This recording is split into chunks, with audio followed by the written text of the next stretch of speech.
할렐루야. 이 시간 다 같이 찬양하면서 우리의 마음을 고백해 볼까요?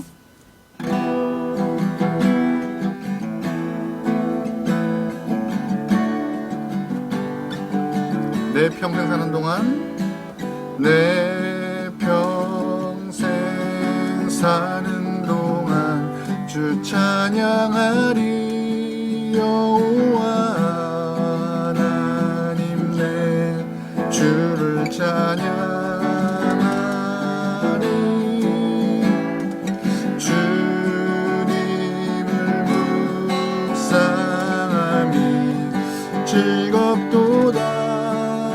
영혼 주 안에서 참 기쁘리. 내 영혼아 주님을 송축하라. 내 영혼아 주님을 찬양하라. 내 영혼아 주님을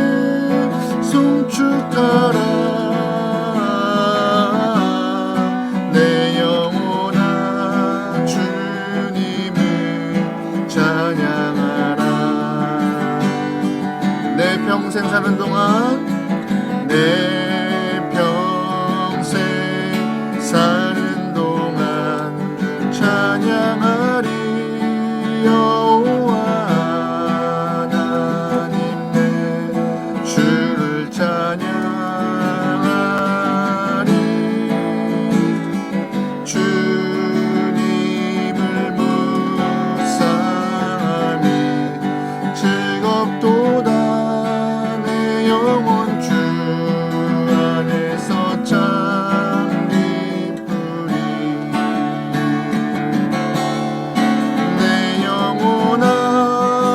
주님을 송축하라. 내 영혼아 주님을 찬양하라. 내 영혼아 주님을 송축하라. 내 영혼아 찬양하라. 내 영혼아 주님을 송축하라. 내 영혼아 주님을 찬양하라. 내 영혼아 주님을 송축하라. 내 영혼아 주님을 찬양하라.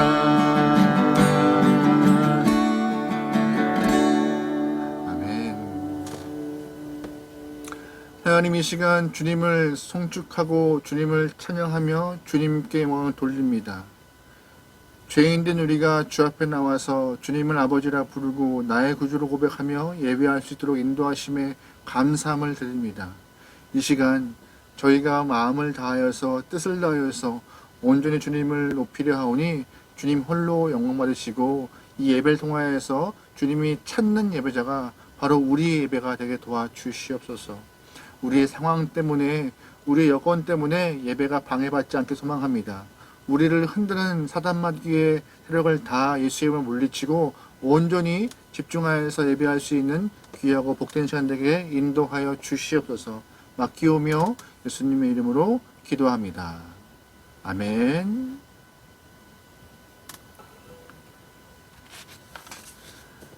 찬송가 한 장 더 하죠. 찬송 31장 찬양하라 복되신 구세주 예수 찬양인데요. 우리 찬송가 31장 한 장 더 찬양하시겠습니다.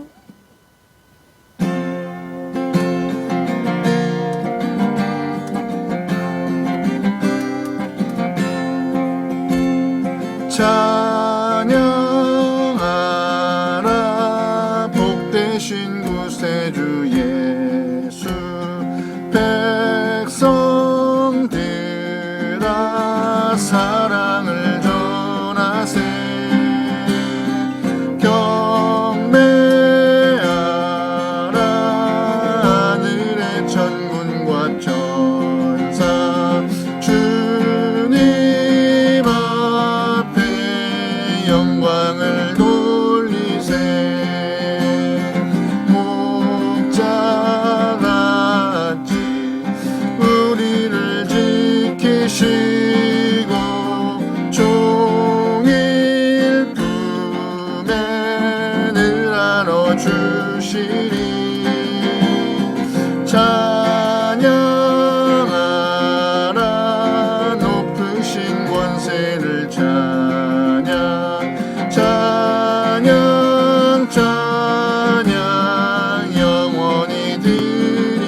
크신 예수 그의 사랑 한없이 크셔라. 찬양 찬양 높으신 권세를 찬양 찬양 찬양 영원히 찬양하라. 복되신 구세주 찬양하라. 복되신 구세주 예수. 천사들아 즐겁게 찬양해. 구주 예수 영원히 다스리시니 멸류관을 주 앞에 드리세.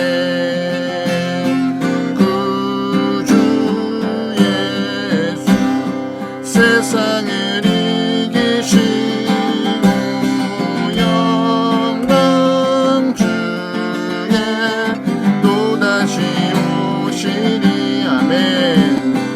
찬양하라. 높으신 권세를 찬양 찬양 찬양 영원히 드리세.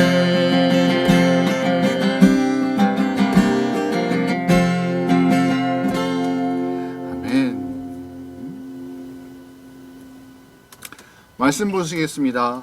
말씀은 역대상이고요. 역대상 25장 1절부터 5절까지 말씀 보겠습니다. 말씀은 역대상 25장 1절부터 5절까지 말씀이고요. 제가 가지고 있는 성경으로는 구약 647페이지에 있는 역대상 25장 1절부터 5절까지 말씀 봅니다. 다 같이 합독합니다. 다윗이 군대 지휘관과 더불어 아삽과 헤만과 여두둔의 자손 중에서 구별하여 섬기게 하되 수금과 비파와 재금을 잡아 신령한 노래를 하게 하였으니 그 직무대로 일하는 자의 수요는 이러하니라. 아삽의 아들들은 삭굴과 요셉과 드다냐와 아사렐라니 이 아삽의 아들들이 아삽의 지휘 아래 왕의 명령을 따라 신령한 노래를 하며 여두둔에게 이르러서는 그의 아들들 그달리야와 스리와 여사야와 시므이와 하사베와 마띠디아 6사람이니 그의 아버지 여두둔의 지휘 아래 수금을 잡아 신령한 노래를 하며 여호와께 감사하며 찬양하며 헤만에게 이르러는 그의 아들들 붓기야와 마따냐와 오시엘과 스부엘과 여리못과 하나야와 하나니와 엘리야다와 깃달디아와 로맘디에셀과 요수부 가사와 말로디와 호딜과 마하시옷이라. 이는 다 헤만의 아들들이니 나팔을 부는 자들이며 헤만은 하나님의 말씀을 가진 왕의 선견자라. 하나님이 헤만에게 14아들과 3딸을 주셨더라. 아멘. 방금 읽은 말씀을 통하여서 우리가 이 시간 신령한 노래를 부르는 사람들이라는 제목으로 말씀을 나누도록 하겠습니다. 우리가 교회에서 노래를 잘 하는 사람을 보면은요, 저 사람 찬양대하면 참 좋겠다라는 마음을 좀 가질 때가 있습니다. 누가 보더라도 음정도 잘 맞추고 박자도 틀리지 않고 아름다운 목소리를 잘 내는 사람들은 찬양들을 하기 위하여서 좋은 달란트를 갖고 있겠다라고 생각하여서 그렇게 마음을 먹을 때가 있는 것이죠. 하지만 우리는 분명히 알아야 할 것은 노래와 찬양은 엄연히 같지 않다는 것을 꼭 기억해야 합니다. 노래는요, 원래부터 타고난 재능을 갖고 있는 그런 사람이 자신감을 갖고 자신의 열정을, 감정을 잘 표현하는 것이 노래인 것이죠. 반면에 찬양은 오롯이 하나님께만 집중되어서 신앙의 고백을 하는 것이기 때문에 잘하는 것 이전에 바르게 고백하는 것이 더 훨씬 중요한 것입니다. 한마디로 노래는 잘하는 것이고 찬양은 바르게 하는 것이 중요한 부분적인 큰 차이를 드러내고 있는 것이죠. 성경에 많은 인물이 등장하지만 특별히 찬양에 깊은 애정을 갖고 있는 사람들이 있습니다. 대표적인 인물이 다윗인데요. 다윗은 어릴 적 목동으로서 양떼를 몰고 나가서 물과 풀을 뜯기는 일을 자주 했습니다. 양을 먹이는 동안 여유 시간이 많았는데, 일반적으로 많은 목동들은 그 여유 시간에 잠을 자거나 개인적으로 휴식을 취하는 경우가 많았지만, 다윗은 휴식을 취하지 않고 오히려 악기를 다루고 노래를 불렀습니다. 광야다 보니 주위에 사람도 없기 때문에 하나님께만 집중할 수 있도록 그는 찬양하였고, 그러다 보니 하나님께서 하나님께 집중하는 다윗에게 은혜를 베풀어서 영감을 주셨고, 그 영감으로 노래하는 사람이 다윗이었습니다. 성전 건축 과정에서도 다윗이 얼마나 찬양에 대해서 관심을 갖고 있으며 애정을 품고 있는지 우리는 잘 알 수 있습니다. 다윗은 말년에 자신의 모든 힘을 성전에 힘을 쏟고 있었습니다. 그 중에서 성전 섬기는 사람들, 특별히 레위인과 제사장들을 어떻게 구성했고 어떻게 봉사하면 좋을지 역대상 23장 또한 24장에서 우리는 보았는데, 특별히 역대상 23장을 보면은요, 30세 이상 계수했던 레위 사람들이 38,000명이라고 말하고 있습니다.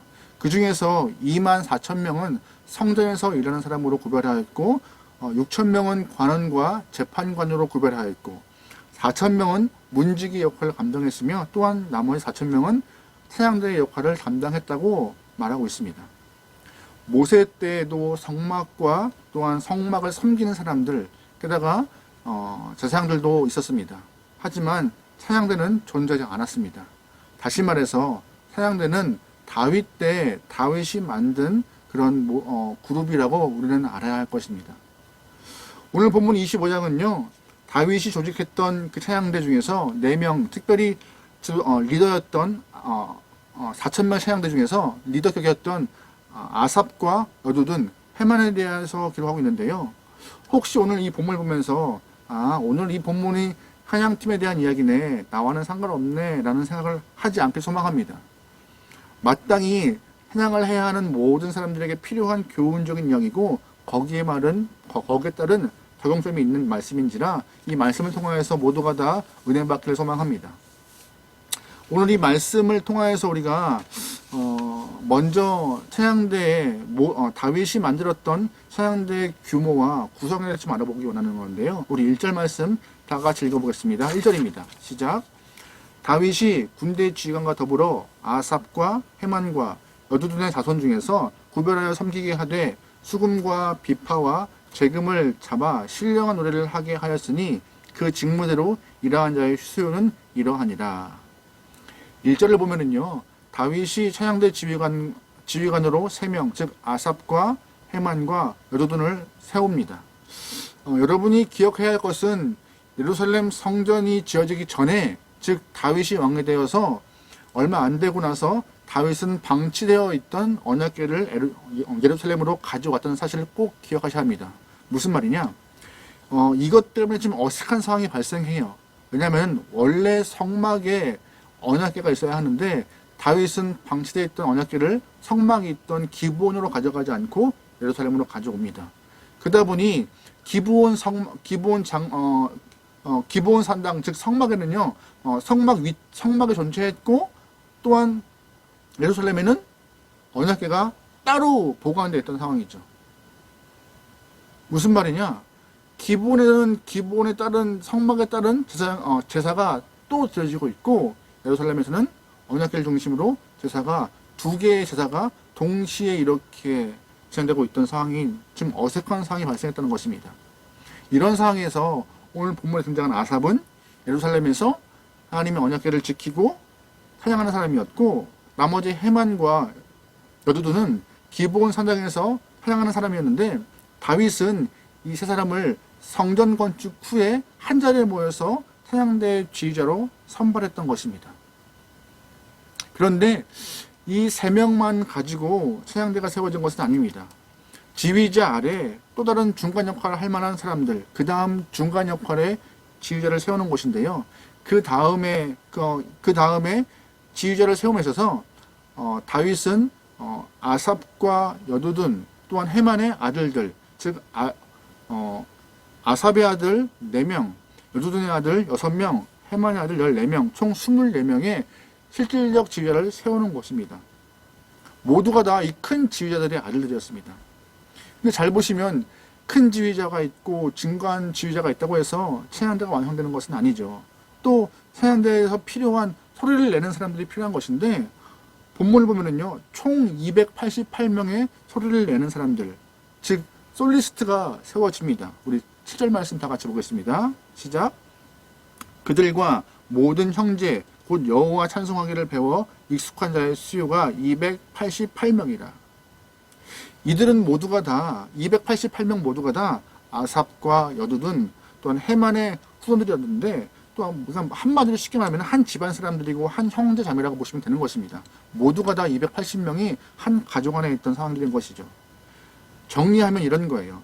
아삽과 헤만, 여두둔 이 사람들이 3명의 지휘자를 세우셨고, 이들의 직계가족, 직계 아들들 4명, 6명, 14명 총 24명이 24반차의 한 반차씩 차지하는 중간 실질적 지휘자로 들어오게 되었고, 그들의 아래에 있는 형제들 288명이 솔리스트로 있는데, 이 288명이 24반차로 나누어서 각 반차당 12명의 솔리스트가 형성된 것입니다. 큰 지휘자, 중간 지휘자, 12명 솔리스트, 그들만 있던 것이 아니라 또한 악기를 다룰 만한 사람들 보면은요, 총 합쳐서 4,000명의 찬양대가 구성이 되고 있던 것입니다. 역대상 23장 5절 말씀 다 같이 볼게요. 시작. 4,000명은 문지기요 4,000명은 그가 여호와께 찬송하기를 위하여서 만든 악기로 찬송하는 자들이라. 어마어마한 규모입니다. 다윗이 찬양들을 구성하여서 그들을 하나님께 영광 돌리는 영혼으로 세운 그 규모가 4,000명이 되는 것이었습니다. 다윗이 얼마나 하나님을 찬양하고 하나님을 사랑하고 찬양을 좋아했는지 알 수 있는 부분이 오늘 본문에서 여실히 드러나죠.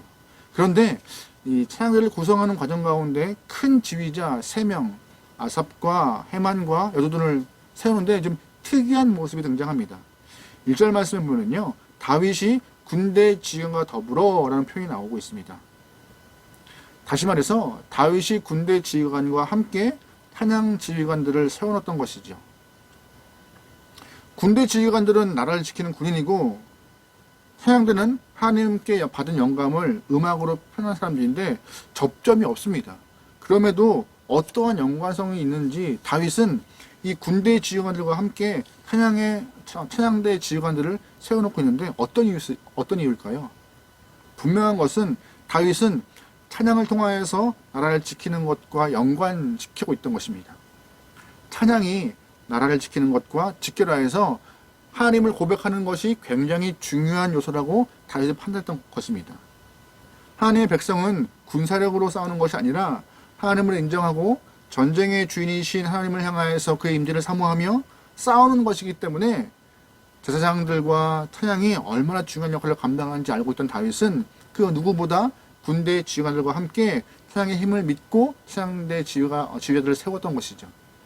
다윗은 경험했습니다. 어린 시절 골리앗과 싸우면서 하나님의 사람들이 자신의 능과 힘으로 싸우는 것이 아니라 하나님의 믿음을 고백하는 그 순간 하나님의 임재함을 통하여서 싸움에 승리할 수 있다는 것을, 그래서 하나님의 능력을 고백할 수 있는 가장 큰 위력을 갖고 있는 찬양이 정말 중요한 전쟁 요소라고 보고 있던 것이고, 그래서 군대 장관들과 함께 찬양대 지휘자를 세웠던 것입니다.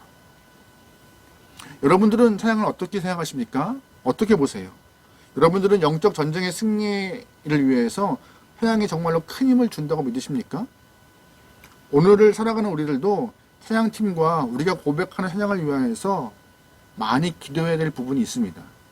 그 이유는 찬양이 예배의 문을 열 때, 찬양이 예배의 문을 여는데 가장 많은 시간을 할애하는데 찬양이 영적 승리의 선포이기 때문입니다.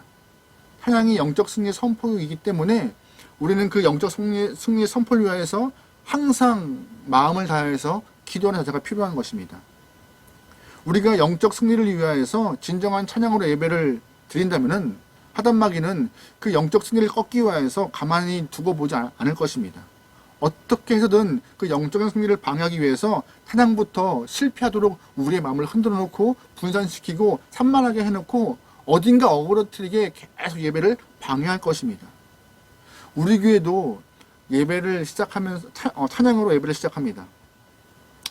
근데 그 찬양 시간이 우리의 목을 푸는 워밍업이 아닙니다. 찬양 시간이 우리의 마음을 녹이는 그런 워밍업이 아니에요. 찬양 시간은 영적 전쟁의 시작이고 영적 전쟁의 1라운드입니다. 그 1라운드부터 아주 치열한 전쟁을 통하여서 승리를 고백하고 하나님의 임재를 사모하며 하나님의 은혜를 고백하는 것이 그 영적 전쟁 1라운드의 시작인데, 그것을 어떻게 시작하냐에 따라서 예배와 영적 승리는 승패가 갈라지는 것입니다. 여러분, 더불어서 찬양팀을 위해서 꼭 기도해 주시기 소망합니다. 그 이유는 설교를 진행하면서 더 말하겠지만, 특별히 찬양팀이 단순히 악기를 맞추고 가사로 입을 말하는 그러한 노래가 아니기 때문입니다. 찬양은요, 예배를 드리기 전에 내 마음을 녹이는 워밍업이 아닙니다. 찬양은 소리가 아름답고 또한 내 마음에 안정을 주는 소리가 아닙니다. 찬양은요, 그 시간을 통하여서 말씀의 진리를 선포하는 것이고 하나님의 능력을 증거하는 그런 귀한 시간이기 때문에, 그 찬양팀과 찬양하는 그 시간이 얼마나 귀한지를 아신다면 찬양팀을 위하여서, 여러분의 마음을 위하여서 같이 기도하는 것이 정말로 필요한 것입니다. 찬양팀이 맨 앞자리에서 하나님의 말씀을 선포하는 것이고 진리를 음악으로 전하는 자들이기 때문에 그들을 위해서 꼭 기도를 부탁드립니다. 개인적인 고백이지만 설교를 준비하면서 또한 콘티를 함께 작성합니다. 찬양 콘티를 짤 때 어느 때는 설교보다 훨씬 힘들 때가 있습니다. 설교만큼 시간을 할애하고 고민하고 또 고민할 때가 있습니다. 어떤 분들은 그냥 곡들을 끄집어내서 딱딱 맞추면 되는 것이 아닌가, 코드만 맞추면 되는 것이 아닌가 생각하는데요. 그렇지 않습니다. 설교 본문의 내용들을 끄집어내어서 거기에 맞게 찬양으로 고백되어졌던 여러 가지 곡들을 후보곡으로 선정하여서 그 중에 또 고르고 또 골라 여러분에게 또한 함께 찬양할 수 있는 그 자리를 마련하는 것이 콘티인 것이죠. 이유는 간단합니다. 찬양을 드리는 순간부터 예배는 시작되기 때문에 곡 하나하나 허투루 부를 수 없는 것입니다. 잘 보시면 어떤 유명한 찬양 인도자가 이런 말 한 적이 있어요. 찬양 사역자는 신학자와 같다라는 말을 했는데요. 왜냐하면 어떠한 가사로 어떻게 고백하냐에 따라서 공동체가 표현되어 있는 신학적 메시지가 달라질 수 있다. 쉽게 말해서 아무 곡이나 부르면 된다? 이런 마인드는 안 된다는 것을 그는 고백하고 있던 것이죠. 내가 익숙한 곡, 좋아하는 곡, 소위 세상에서 유행하는 복음송가를 끄집어내면서 무조건 부르는 것, 그것이 다 좋은 것은 아니라고 말하고 있는 것입니다. 그러기에 우리가 찬양으로 능력의 하나님을 온전히 고백할 수 있기를 소망합니다. 또한 찬양으로 온전히 믿음의 하나님을, 능력의 하나님을 고백할 수 있도록 내 마음과 찬양팀을 위하여서 함께 중보해 주시기 소망합니다. 어떤 찬양을 드리는가에 우리가 어떤 찬양을 통하여서 어떤 고백을 하느냐에 따라서 예배 속에서 영적 승리가 이루어지느냐 실패하느냐, 그 한 방이 결정이 되기 때문입니다. 그래서 여러분, 예배자로서 부름받은 우리가 점검해야 할 부분 꼭 기억하면서, 하나님, 우리 교회 찬양할 때 찬양팀과 내 마음을 주장하소서라고 믿음으로 고백하여서 주 앞에 진정으로 신령한 노래로 찬양할 수 있는 모든 영혼 되면 좋겠습니다. 아멘. 그렇다면 본문에서 아삽과 여두둔, 헤만의 자손들이 어떻게 하나님을 찬양하는지 우리가 좀 봐야 되는데요. 아삽과 여두둔, 헤만의 자손들이 어떠한 모습으로 좀 찬양했을까요? 1절 말씀에 이런 표현이 있어요. 구별되게 섬기게 했다. 어떻게요? 구별되게요. 정말 중요한 부분입니다. 구별되게. 구별한다는 것은 담을 세워서 담 안쪽과 담 바깥쪽을 분리한다는 뜻이잖아요. 네. 레위기를 보면은요, 정한 것, 부정한 것을 철저하게 차이를 두고 그것을 구분해 두었습니다. 오늘 사용하는 이 단어가, 오늘 본문에 사용하였던 이 구별되는 단어가 레위기에서 말하고 있던 단어와 같은 말인데요. 정한 것, 부정한 것, 애매모호하게 구별하지 않습니다. 자명하고 분명하게 구별하여서 주 앞에 옳은 것들을 드리고 있는 것인데, 오늘 본문에서 아삽, 헤만, 여두둔 그 후손들은 구별되게 찬양하도록, 그들이 구별되게 섬길 수 있도록 그들의 영혼들과 그들의 자리를 그들에게 허락한 것입니다. 그러면 구별됐다 것 가운데 그 기준은 무엇일까요? 말씀입니다. 정하다, 부정하다라고 말하고 있는 그 기준은 우리가 보기에 우리가 느끼는 감정이 아니라 주의 말씀을 통하여서 정한 것과 부정한 것, 그것이 구별됨이 정말 필요한 것입니다. 우리가 하나님 앞에서 올바르게 찬양을 드리기 위해서 철저하게 구별됨이 좀 필요합니다. 내 삶 전체가 세상과 좀 구분되고 구별되어서 온전한 마음으로 찬양하는 때 하나님이 기뻐하시는 것입니다. 간혹 찬양을 인도하시는 분들 중에서 찬양 인도를 멋지게 마시시고 예배를 드리지 않고 예배실 밖으로 나가 쉬시는 분들이 간혹 있다고 들었습니다. 그렇다면 멋지게 찬양을 인도했던 그분의 찬양 인도가 찬양이라고 말할 수 있을까요? 그렇게 보기는 쉽지 않을 것 같습니다. 그냥 음악과 쇼로 볼 수밖에 없는 것이죠. 모든 부분은 그렇지 않지만 간혹 어떤 은사주의자들은요, 성령 안에서 자유함을 한다는 미명 아래 삶의 모습은 그런 방종에 가깝게 막 살다가 찬양할 때가 되면은 스위치가 딱 켜지는 것과 같이 뭐 영어로 찬양한다, 방언으로 고백한다, 신령한 춤으로 고백한다고 말하시는 분들이 계세요. 뭐 집중력이 좋다라고 말할 수 있겠지만 엄밀히 말하면 찬양이라 말할 수 없는 부분입니다. 하나님은요, 인격의 하나님이십니다. 하나님은 영과 인격을 분리하여서 우리의 영으로만 찬양하는 것을 받기 원하시는 것이 아니라 우리의 인격도 주 앞에 찬양받기 합당한 모습으로 서기를 소망하고 계신 것입니다. 우리의 영과 육이 분리가 되지 않고 우리의 영과 육이 세상의 삶과 구별되어서 거룩한 모습으로 주 앞에 고백하는 찬양의 삶이 이루어지기를 하나님은 소망하고 있는 것입니다. 그것을 받기 원하시고 그것을 소망하고 계신 것입니다. 반드시 인격이 변해가는 말씀의 역사 속에서 우리 찬양이 고백되어야 된다는 것을 꼭 기억하시길 소망합니다. 그렇다면 오늘 본문이 말하고 있는 구별되게 섬겼다, 구별되어서 찬양한다는 것이 어떤 뜻일까요? 그것은 1절 후반부에 좋은 예가 있습니다. 어떤 예요? 신령한 노래라고 말하고 있습니다. 우리 1절 말씀 다 같이 한번 읽어보겠습니다. 1절입니다. 시작. 다윗의 군사 지휘관들과 더불어 아삽과 헤만과 여돈의 자손 중에서 구별하여 섬기게 하되 수금과 비파와 재금을 잡아 신령한 노래를 하게 하였으니 그 직무대로 일어난 자의 수요는 이러하니라. 신령한 노래를 하게 하였으니라는 말을 꼭 기억하면 좋겠습니다. 신령한 노래요. 방금 이야기한 것처럼 몸을 흔들면서 방언으로 고백하는 것이 신령한 노래일까요? 아니면 뜨겁게 박수치면서 목 놓아 크게 찬양하는 것이 신령한 찬양일까요? 아니면 반대로 엄숙하게 조용히 묵상하는 것과 같이 찬양하는 것이 신령한 노래일까요?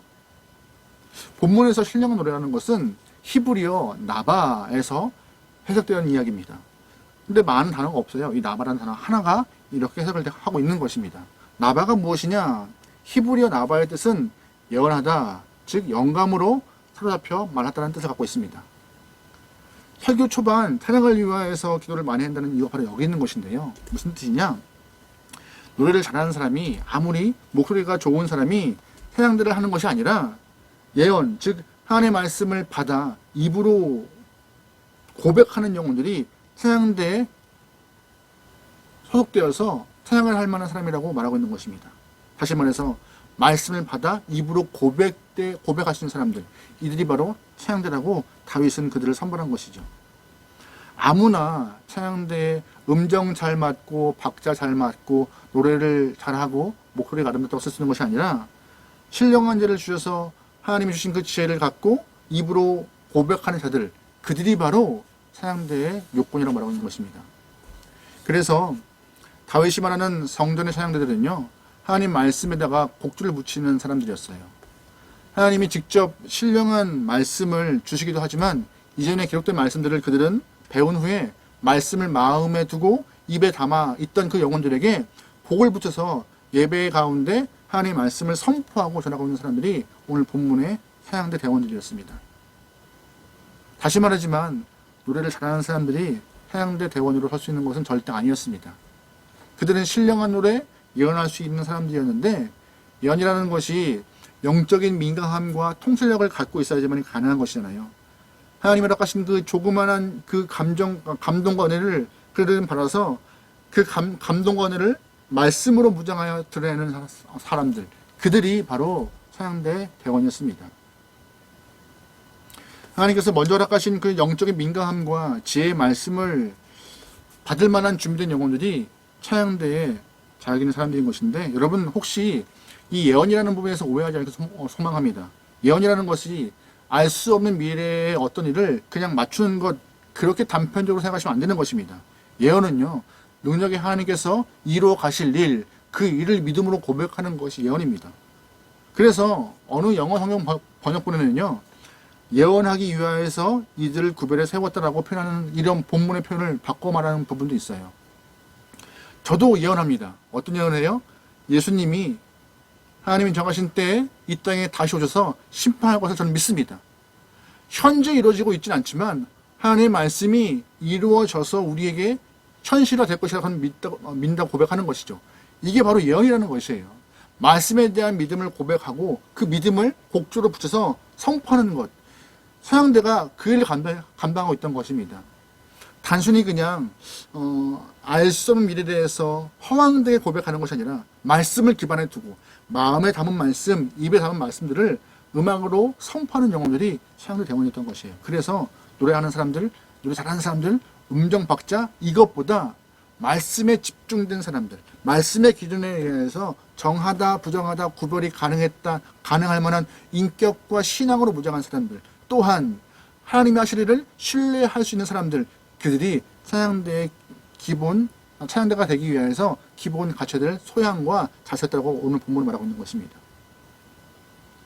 그래서 찬양팀을 통하여서 말씀이 선포됐던 것이고, 또한 그들에 의해 선포된 말씀은 마음에 새겨지고 세워지고 사람들에게 감동을 준 것입니다. 그래서 찬양하는 사람들은요, 평상시 말씀에 대한 순종을 통하여서 주님께 다스림 받겠다는 신앙적 목표가 분명히 서야 합니다. 하나님이 하실 일을 믿고, 하나님의 강한 팔을 믿고, 능력을 믿고 내 삶을 주 앞에 드린다는 그런 강한 순종의 삶을 보이는 자가 찬양대에 쓰는 것이, 또한 그 말을, 그의 삶을 통하여서 선포된 찬양이 현실의 삶에서 체험되어서 강한 믿음의 고백이 또한 더 큰 찬양의 역사로 이루어지는 그 선순환적인 모습을 갖는 자가 찬양대에 설 수 있는 자원이라고 말하고 있는 것입니다. 그래서 그 누구보다 저와 우리 함께하는 교회 모든 성도는요, 하나님 앞에 진정으로 예배하고 진정으로 찬양하기 위해서 우리의 신앙적 우선순위가 그 어떤 것보다 말씀을 지켜내는 순종의 삶을 살겠다, 주 앞에 붙들림받아서 내 전 존재가 주님께 나아가겠다는 그런 다짐으로 주님을 향한 찬양을 고백할 수 있는 신령한 노래의 소유자가 되기 소망합니다. 물질의 축복, 1차원적인 예배 감동이나 은혜, 하나님의 능력을 사용한다는 그거에만 집중하기보다 오히려 내 삶이 주 앞에 온전히 붙들림받아서 주 앞에 신앙으로 서겠다는 그런 목표가 분명히 선 자, 이들이 바로 온전하게 찬양을 들을 수 있는 영혼이라, 또한 온전하게 예배를 드릴 수 있는 영혼이라는 것을 꼭 기억하시면서, 하나님, 내가 주님께 붙들림받아서 온전히 살겠습니다 라는 그런 고백을 갖고 살길 소망합니다. 다윗은 그래서 이렇게 24반 차로 찬양대를 세웠지만 이들도 1년에 보름 정도밖에 사역을 못해요. 왜요? 그 보름 정도의 사역을 평소에 무장하는 거예요. 말씀으로 무장하고, 믿음으로 무장하고, 신앙으로 무장하고, 민감한 통찰력과 예민함으로 무장하여서 주님이 주시는 감정과 감동과 역사함을 체험한 그들이 신령한 예로 고백할 수 있도록 1년 동안 충분히 묵상하고 쌓아놓아서 그 15일 동안 마음을 다한 고백이 이루어지도록 다윗은 그들을 갖고 있는 겁니다. 그렇게 찬양되어야지만이 그 찬양 속에서 영적 승리가 선포되는 것이고, 그 찬양을 통하여서 우리의 담이 허물어지는 것이고, 그 찬양을 통하여서 질병이 회복되고 치유의 역사와 회복의 은혜가 임하는 것이기 때문인 것이죠. 여러분, 그러기에 찬양 그냥 하는 거 아니에요. 찬양이요, 그냥 알고 있는 곡조의 곡을 그냥 말하는 것이 아닙니다. 찬양은요, 예언과 같이 주님이 이루실 일을 믿고 고백하는 신앙의 표현이고, 찬양은 하나님의 함께 하심을 믿는 신뢰의 표현이며, 찬양은 내가 주 앞에 온전히 서서 붙들림 받은 그런 주님의 순종된 영혼 되겠다는 그런 믿음의 자세를 드러내고 있는 것입니다. 그렇게 이러한 모습을 통하여서 우리는 꼭 찬양으로 무장한 아름다운 영혼으로 주 앞에서 세상 앞에서 승리를 소망합니다. 우리가 보통 이렇게 성경책을 보면은요, 앞쪽에는 말씀이, 뒤에는 찬송가가 붙어 있는 경우가 많이 있어요. 왜 붙어 있느냐? 이 둘은 솔직히 말하면 권위가 좀 달라요.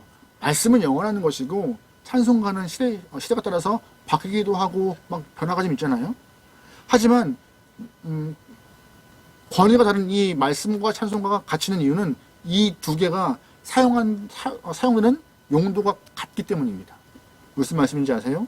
말씀 받으면 그 말씀 가지고 뭘로 표현해요? 찬양으로 표현하고, 말씀 받고 찬양으로 표현하고, 말씀 받고 찬양으로 표현하고. 그래서 이 말씀과 이 찬양의 용도가 하나님의 영광을 위한 이런 용도가 같기 때문에 같이 붙어 있는 것입니다. 저는 그래서 솔직히 말하면 우리 함께하는 교회 찬양하는 거에 욕심내기 소망합니다. 찬양을 많이 들으시고 부르시고 새 노래로 고백하시고 새 노래로 감사를 표현하고 주의 영광을 돌릴 수 있는 삶의 영혼들 되기를 소망합니다. 찬양대에 관련된 본문인 것 같지만 아니요. 찬양하기 위해서 세우신 모든 영혼들을 향한 하나님의 뜻이 담겨 있는 것입니다. 오늘 이 마지막으로 이 다윗의 이 찬양대 세움에 있어서 좀 독특한 특징이 보여요. 어떤 것이냐? 잘 보시면 여러분 아시겠지만 다윗이 세웠던 3명의 총지휘자 아삽, 헤만, 누둔, 이들을 통하여서 실질적으로 그들의 아들들 24명이 또한 지휘자가 되었고 그들의 형제가 288명이 솔리스트, 또한 레위지파 또한 직계 가족들 다 해서 4,000명이 찬양대로 세워졌습니다. 엄밀히 말하면 한 집안 식구예요. 한 가족이에요. 그럼 다윗은 왜 더 많은 사람들과 더 많은 지파들에게 능력 있는 사람도 있을 테지만 왜 그들을 다 배제한 채 이 한 가족을 중심으로 이 가족들을 통하여서 찬양대가 형성되도록 했을까요? 딱 하나예요. 답은 간단합니다. 어떤 것이에요? 가족 안에서 찬양이 전승되고 배워지기 쉽기 때문에요. 어디에서? 가정 안에서. 다른 것보다 가정 안에서 아버지와 어머니가 찬양을 통한 늘 고백의 모습이 그 아이들에게 곡조로 믿음의 고백이 심겨질 수 있고 그 아이들 또한 부모가 불렀던 찬양을 통하여서 신앙을 배워나가고 하나님을 고백하는 일이 쉽게 다가올 수 있는 것이기 때문에 가족을 통한 신앙의 교육과 전승이 더 수월하기 때문에 다윗이 가족 중심으로 찬양대를 구성했던 것입니다. 오늘 예배를 통하여서 이렇게 말씀을 나누는 저와 여러분, 가족 안에서 찬양과 주님을 향한 감사의 고백, 믿음의 고백이 넘치기 소망합니다.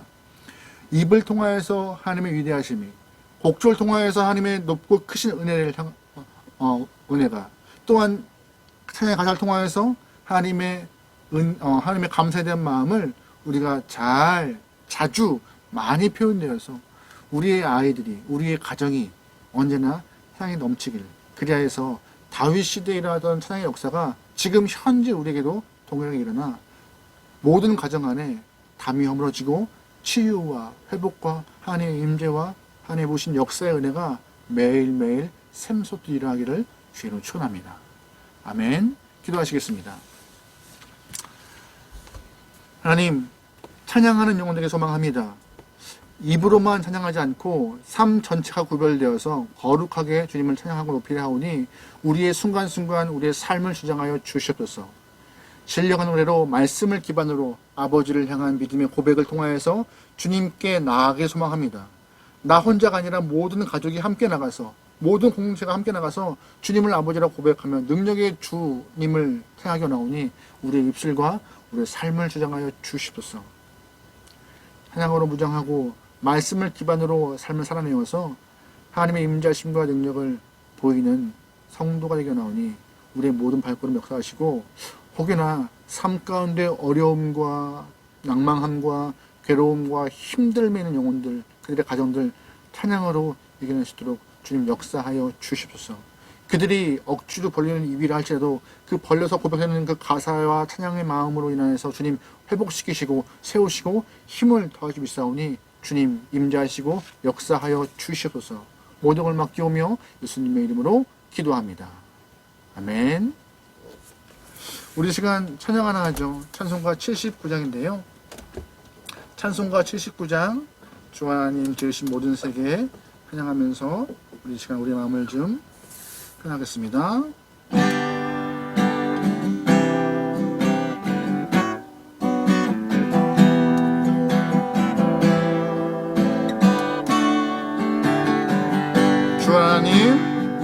주 하나님 지으신 모든 세계 내 마음 속에 그리워볼 때 하늘의 별 울려 퍼지는 데서 주님의 권능 우주에 찬 주님의 높고 위대하심을 내 영혼이 찬양하네. 주님의 높고 위대하심을 내 영혼이 찬양하네. 숲속이나 험한 산 골짜기에서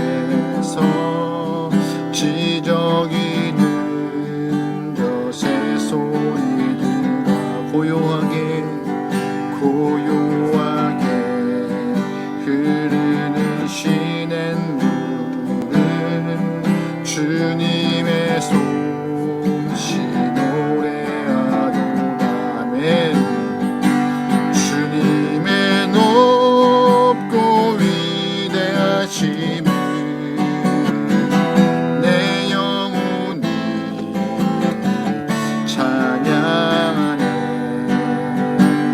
주님의 높고 위대하심을 내 영혼이 찬양하네. 주 하나님 독생자 아낌없이 우리를 위해 보내주셨네. 십자가에 피 흘려 죽으신 주 내 모든 죄를 구속하셨네. 주님의 높고 위대하심을 내 영혼이 찬양하네. 주님의 높고 위대하심을 내 영혼이 찬양하네. 내 주 예수 세상에 다시 올 때 저 천국으로 날 인도하리. 낙염손이 엎드려 경배하며 영원히 주를 찬양하리라. 아멘. 주님의 높고 위대하심을 내 영혼이 찬양하네. 주님의 높고 위대하심을 내 영혼이 찬양. 주님의 높고 위대하심을 높고 위대하심을 내 영혼이 찬양하네. 주님의 높고 위대하심을 내 영혼이 찬양하네.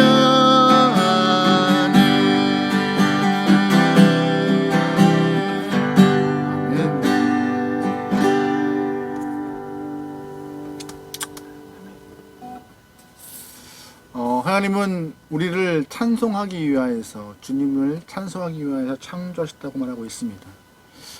그 말씀에 부합되도록 저와 여러분의 삶이 주님께 붙들림 받아서 고백되어지기 소망합니다. 찬양으로든 삶의 모습으로든 이 모양 저 모양으로든 어떻게든 주님의 은혜에 고백하며 주님의 능력을 찬양할 수 있는 귀한 성도로서 우리의 삶이 표현되기 소망합니다. 할렐루야, 살아갑시다. 그렇게 우리 시간 다 같이 주기도문 암송하시면서 예배를 마치겠습니다. 하늘에 계신 우리 아버지, 아버지의 이름을 거룩하게 하시며 아버지의 나라가 오게 하시며 아버지의 뜻이 하늘에서와 같이 땅에서도 이루어지게 하소서. 오늘 우리에게 일용 양식을 주시고 우리가 우리에게 잘못한 사람을 용서해 준 것 같이 우리의 죄를 용서해 주시고 우리를 시험에 빠지지 않게 하시고 악에서 구하소서. 나라와 권능과 영광이 영원히 아버지의 것입니다. 아멘.